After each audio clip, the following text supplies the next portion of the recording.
Disclaimer. दोस्तों, ये कहानी केवल एक काल्पनिक रचना है। इसका वास्तविक जीवन से कोई भी संबंध नहीं है। कृपया आप कहानियों को मनोरंजन की दृष्टि से ही सुने। साथ ही अगर यह चैनल नॉवल स्टोरी 2.6 पर पहली बार आए हैं तो चैनल को सब्सक्राइब और वीडियो को भर भर लाइक करना ना भूले। धन्यवाद। एपिसोड 70। 19 साल बाद। मुंबई, शाम 5 बजे। Hotel paradise. मुंबई का सबसे बड़ा और खूबसूरत होटल पैराडाइज के सामने एक ब्लैक कार फुल स्पीड में चलते हुए आकर एक तेज ब्रेक के साथ रुकी। अचानक ब्रेक लगने की वजह से एक तेज आवाज चारों तरफ गूंज गई। उस आवाज को सुनते ही आसपास के आ जा रहे लोगों ने तुरंत सर घुमा उस कार की तरफ देखा। तभी कार का ड्राइविंग सीट का डोर ओपन हुआ और एक खूबसूरत सी लड़की बाहर आई। उस लड़की ने black one piece short dress पहनी थी, पैरों में हाई हील्स और आंखों पर ब्लैक शेड्स चढ़ाए हुए थे। रंग दूध सा गोरा, हाइट 5 फुट 3 इंच, एज 21 या 22 साल, कमर तक आते हल्के ब्राउन हेयर जिनकी कुछ लिटें उसके खूबसूरत चेहरे पर आ रही थी।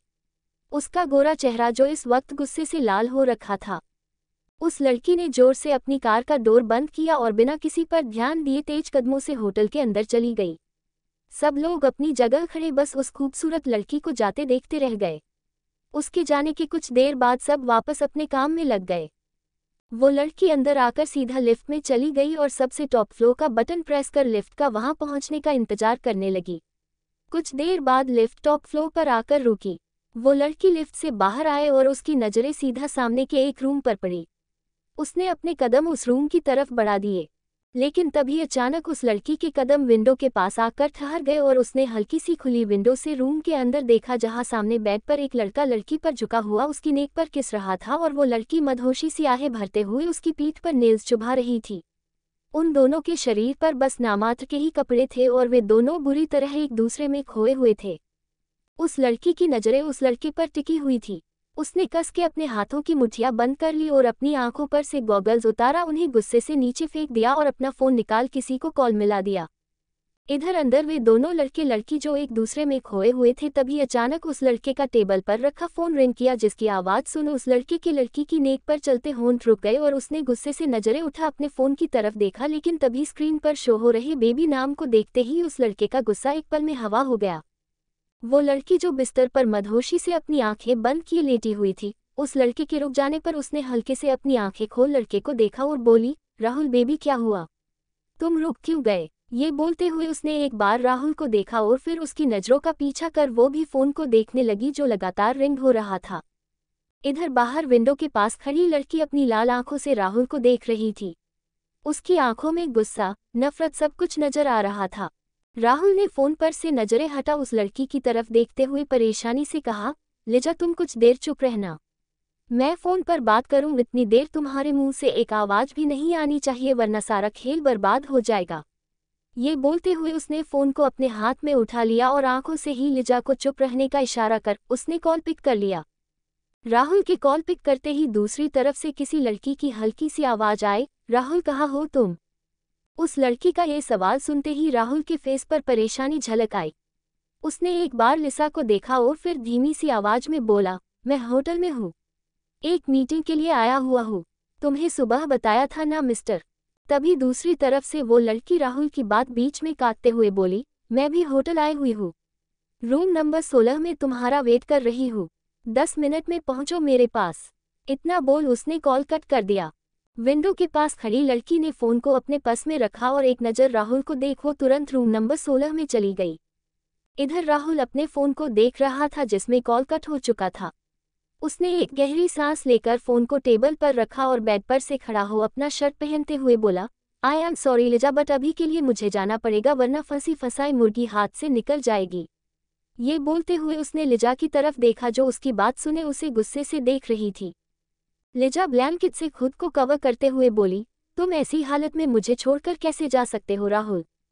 तभी राहुल बीच में बोला, जस्ट रिलैक्स, कुछ देर के लिए जा रहा हूँ, बाद में वापस आ जाऊंगा, इतना ओवर रिएक्ट करने की जरूरत नहीं है।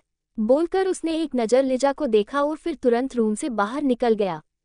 इधर लिजा बस गुस्से से दांत पीसते हुए रह गई।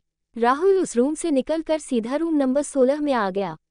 उसने डोर नॉक करने के लिए डोर पर हल्का सा अपना हाथ रखा पर तभी डोर अपने आप ही ओपन हो गया। राहुल ने एक नज़र हल्के से खुले डोर को देखा और फिर उसे पूरा ओपन कर रूम के अंदर चला गया। वो रूम के अंदर आया तभी उसकी नज़र बेड पर एक पैर पर दूसरा पैर चढ़ाए बैठी लड़की पर पड़ी जो आधी बेड पर लेटी हुई थी और उसकी नज़रें ऊपर सीलिंग को देख रही थी। उसके गोरे सुंदर पैर बेड से नीचे लटके हुए थे। राहुल की नज़रें उस लड़की के पैरों पर टिकी हुई थी। अचानक ही उसका गला सूखने लगा तभी उसे बेड पर लेटी लड़की की आवाज़ सुनाई दी, इतनी देर कैसे हो गई? ये बोलते हुए वो लड़की बेड पर सीधी बैठी और अपनी लाल हो चुकी आंखों से राहुल को देखने लगी। उस लड़की की लाल आंखों को देख राहुल एकदम से घबरा गया।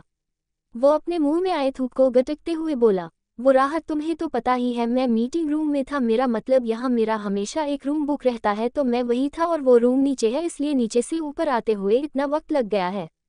वैसे तुम इस वक्त यहाँ क्या कर रही हो और तुम यहाँ आए कब? ये बोलते हुए वो परेशानी और बेताबी से राहत के जवाब का इंतजार कर रहा था। राहुल का जवाब सुनकर राहत के फेस पर अजीब सी स्माइल आ गई। उसने अपनी एक उंगली से राहुल को खुद के करीब आने का इशारा किया। राहत का इशारा देख राहुल ने अपने कदम उसकी तरफ बढ़ा दिए।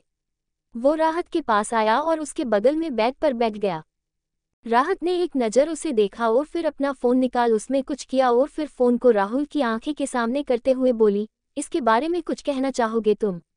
ये बोलते हुए वो बिना किसी एक्सप्रेशन के राहुल को देख रही थी। इधर राहुल की हैरानी भरी नज़रें राहत के फ़ोन की स्क्रीन पर टिकी हुई थी, जिसमें उसकी और लिजा की प्राइवेट फ़ोटो थी। उन पिक्चर्स को देखते ही राहुल के माथे पर ठंडे पसीने की बूंदें लुढ़क आई। उसने झट से राहत की तरफ देखा जो उसे ही देख रही थी। राहुल ने कुछ पल राहत को देखा और फिर दूसरे ही पल अपनी कमर के पीछे से गन निकाल सीधा राहत के फोरहेड पर पॉइंट कर दी। राहत अभी भी बिना किसी एक्सप्रेशन के राहुल को देख रही थी। उसकी आंखों में नहीं कोई खौफ था और नहीं डर। राहुल तिरछी स्माइल करते हुए बोला, तुम्हें अचानक यहाँ देखकर ही समझ गया था मैं कि तुम्हें जरूर मेरे बारे में कुछ पता चल गया होगा तभी तुम इस वक्त यहाँ आए हो और सबसे बड़ी चीज़ तुम्हारा चेहरा जो कुछ शो करके भी बहुत कुछ शो कर देता है। तुम्हारे चेहरे को देखकर ही पता चल गया था कि तुमने वो देख लिया है जो नहीं देखना चाहिए था। खैर अब जब देख लिया है तो तुम्हें जिंदा छोड़ने का रिस्क मैं नहीं ले सकता हूँ बिकॉज जो लड़की मेरी ही स्टूडेंट के साथ मेरी पिक्चर्स खींच सकती है वो कुछ भी कर सकती है। ये बोलते हुए उसकी पकड़ ट्रिगर पर कसती जा रही थी। राहुल की बात सुनकर राहत के फेस पर सार्कास्टिकली स्माइल आ गई। राहुल गन का ट्रिगर दबाता इससे पहले ही राहत ने एकदम से राहुल को लिफ्ट किया और उसके हाथ से गन छीन उसके हाथ वाली जगह गन पॉइंट करते हुए बोली, ट्रू लव पर बिलीव नहीं था मुझे बट जब तुम मेरी लाइफ में आए तो तुमने मेरे बिलीव को चेंज कर दिया। तुमने सिखाया मुझे कि दुनिया में प्यार क्या होता है, उसकी इम्पोर्टेंस क्या है। बट आज तुमने फिर साबित कर दिया कि प्यार कुछ नहीं होता है। End of the day the only love in this world is to love yourself. बोलकर राहत तिरछा मुस्कुरा दी। इधर राहुल हैरानी से कभी अपने हाथ को देख रहा था जिसमें उसने कुछ देर पहले गन पकड़ी हुई थी और कभी राहत को जो उसे देख तिरछा मुस्कुरा रही थी। तभी राहत ने बेड पर से एक पिलो उठा राहुल के मुंह पर रखते हुए उसके हाथ वाली जगह शूट कर दिया। राहुल की चीख उसके मुंह में ही रह गई और कुछ ही पलों में उसकी सांसें थम चुकी थी।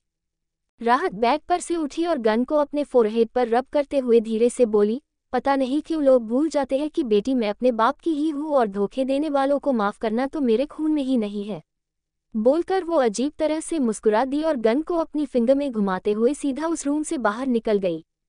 एपिसोड 71। रो अंशी रही थी लेकिन तकलीफ आर्यंश को हो रही थी। दर्द में अंशी थी और दर्द महसूस आर्यंश को हो रहा था। आर्यंश एक हाथ से अंशी के बालों को सहला रहा था और उसका दूसरा हाथ अंशी के पेट पर था। अंशी का अब तक रो रोकर बुरा हाल हो चुका था। कुछ देर बाद आर्यश की कार हॉस्पिटल के बाहर आकर रुकी। वो तुरंत कार से बाहर आया और अंशी को अपनी गोद में उठा सीधा हॉस्पिटल के अंदर ले गया। उसने पहले ही हॉस्पिटल में फ़ोन करके इन्फॉर्म कर दिया था, इसलिए पहले से सारी तैयारियां हो चुकी थी। कुछ देर बाद आर्यंश एक वार्ड के बाहर वॉल से पीठ टिकाए खड़ा था। उसके बाल फोरहेड पर बिखरे हुए थे और चेहरे पर पसीने की बूंदें नजर आ रही थी। उसकी नज़रें सामने वार्ड के बंद डोर को देख रही थी। वार्ड के अंदर अंशी थी और डॉक्टर उसे ऑब्जर्व कर रहे थे। आर्यंश ने अपनी सिगरेट निकाली और लाइटर से उसे जला वो उसके लंबे लंबे कस लेने लगा। वो जब भी परेशानी में होता था तब अक्सर सिगरेट पीता था। अंशी के आने के बाद उसने सिगरेट पीना कम कर दिया था क्योंकि अंशी को सिगरेट की स्मेल बिल्कुल नहीं पसंद थी और उसे जब भी सिगरेट की स्मेल आती थी तभी उसे बेचैनी और जी घबराने लगता था, इसलिए जब भी आर्यंश घर पर होता था तब वो सिगरेट नहीं पीता था। लगभग 1 घंटे बाद वार्ड का डोर ओपन हुआ। जिसकी आवाज़ सुनते ही आर्यंश ने तुरंत उस तरफ देखा जहां 2 फीमेल डॉक्टर अपने मुंह से मास्क उतारते हुए वार्ड से बाहर आ रही थी। एक डॉक्टर के हाथ में अंशी की मंथली रिपोर्ट थी और अब की रिपोर्ट अभी तक आई नहीं थी। आर्यंश जल्दी से डॉक्टर के पास आकर परेशानी भरी आवाज में बोला, डॉक्टर मेरी वाइफ कैसी है? वो ठीक है ना? उसे कुछ नहीं हुआ है ना? आर्यंश ने एक के बाद एक सवाल पूछने शुरू कर दिए। आर्यंश को इतना परेशान देख एक डॉक्टर उसे रिलैक्स करते हुए बोली, रिलैक्स मिस्टर वालिया, आपकी वाइफ और बेबीज अभी ठीक है, लेकिन अगर ऐसा ही रहा तो आगे कुछ भी हो सकता है। ऐसा ही रहा मतलब? आर्यंश ने डॉक्टर की बात सुनकर उससे सवाल किया। सीनियर डॉक्टर ने एक बार आर्यंश को देखा और फिर जूनियर डॉक्टर की तरफ देखकर बोली, अभी उन्हें एक नींद का इंजेक्शन दे देना ताकि नींद अच्छे से आ जाए। अभी उठी तो हो सकता है उन्हें फिर से पेन शुरू हो जाए। ये सुनते ही जूनियर डॉक्टर ने अपना सर हाँ में हिला दिया और फिर तुरंत वापस वार्ड के अंदर चली गई। जूनियर डॉक्टर के जाने के बाद सीनियर डॉक्टर ने आर्यंश की तरफ देखा जो उन्हें ही देख रहा था। आर्यंश को खुद को देखते देख डॉक्टर धीरे से बोली, मिस्टर वालिया मेरे केबिन में चलकर बात करते हैं। इतना बोल उसने आर्यंश को अपने केबिन में चलने का इशारा किया और फिर वो वहां से अपने केबिन में चली गई। आर्यंश ने एक नज़र वार्ड की तरफ देखा और फिर वो भी डॉक्टर पीछे केबिन में चला गया। डॉक्टर के केबिन में आर्यंश डॉक्टर के सामने चेयर पर बैठा था और सामने डॉक्टर अपने हाथ में एक फाइल पकड़े उसे रीड कर रही थी। कुछ देर बाद डॉक्टर ने फाइल को टेबल पर रखा और फिर अपना चश्मा उतारते हुए बोली, मिस्टर वालिया मैंने आपको पहले भी बोला था कि आपकी वाइफ वीक है और उनकी प्रेगनेंसी में कुछ कॉम्प्लिकेशन है जिस वजह से उन्हें कभी ज़्यादा पेन या तकलीफ हो सकती है और वैसा ही आज हुआ है। उन्हें इतना पेन होने की वजह स्ट्रेस है। वो मेंटली स्ट्रेस ज़्यादा ले रही है जिस वजह से उन्हें इस तकलीफ का सामना करना पड़ रहा है। अगर वो इसी तरह स्ट्रेस लेती रही तो सॉरी टू से फिर हम भी कुछ नहीं कर सकेंगे। अगर आप चाहते हैं उन्हें और आपको बच्चों को कुछ नहीं हो तो उन्हें ज़्यादा से ज़्यादा खुश रखने की कोशिश कीजिए और हो सके तो अपना सारा टाइम उन्हें दीजिए। इस कंडीशन में उन्हें आपकी ज़रूरत है। आपको शायद नहीं पता है आपकी वाइफ इस वक्त किस तकलीफ से गुजर रही है। दो बच्चों को संभालना उनके लिए कितना डिफ़िकल्ट होता होगा आप सिर्फ देख सकते हैं, लेकिन हम डॉक्टर उनकी तकलीफ को समझ सकते हैं। इसलिए मैं अभी के लिए यही सजेस्ट करूंगी कि आप उनके खाने पीने, मेडिसिन और हो सके तो प्यार से काम लीजिए। ध्यान रखिए कि उन्हें किसी चीज़ से या आपकी किसी बात से हट ना हो। ये बोलते हुए डॉक्टर आर्यंश को देख रही थी। डॉक्टर की बात सुनकर आर्यंश ने एक गहरी सांस लेते हुए कहा, मैं उसका ध्यान रख रहा हूँ लेकिन अब और ज़्यादा उसका ख्याल रखने की कोशिश करूँगा। ये बोलते हुए वो खड़ा हुआ और डॉक्टर की तरफ देखते हुए बोला, क्या मैं अभी अपनी वाइफ से मिल सकता हूँ? अभी उन्हें नींद का इंजेक्शन दिया हुआ है इसलिए वे कल सुबह ही उठेगी। आप चाहे जी मिल सकते हैं उनसे। डॉक्टर ने आर्यंश को देखकर प्रोफेशनली आवाज में कहा। डॉक्टर की बात सुनकर आर्यंश ने कोई जवाब नहीं दिया और वो सीधा अंशी के वार्ड में चला गया। इधर डॉक्टर अंशी को नींद का इंजेक्शन देकर वार्ड से बाहर चली गई थी। अभी वार्ड में कोई नहीं था। तभी वार्ड का डोर ओपन कर आर्यंश अंदर आया और उसकी नज़रें सीधा बेड पर सोई हुई अंशी पर पड़ी। उसे देखते ही आर्यंश के कदम एक पल के लिए अपनी जगह ठहर गए और उसके चेहरे पर अलग सा ही सुकून नजर आने लगा। वो ही जानता था थोड़ी देर पहले वो कितना डर चुका था। उसकी हालत कैसी हो गई थी। जिंदगी में पहली बार उसे किसी चीज़ से डर लगा था जिसके बाद उसकी हालत खराब हो गई थी। आर्यंश की नज़रें अंशी को देख रही थी। अंशी के हाथ में ड्रिप लगी हुई थी और उसे ग्लूकोज की बोतल चढ़ रही थी। तो दोस्तों आगे कहानी में क्या होगा ये जानने के लिए स्टोरी को सुनते रहिए सिर्फ और सिर्फ नॉवल स्टोरी 2.6 पर। अगर कहानी आप सबको पसंद आए तो लाइक शेयर और कमेंट जरूर करें। धन्यवाद।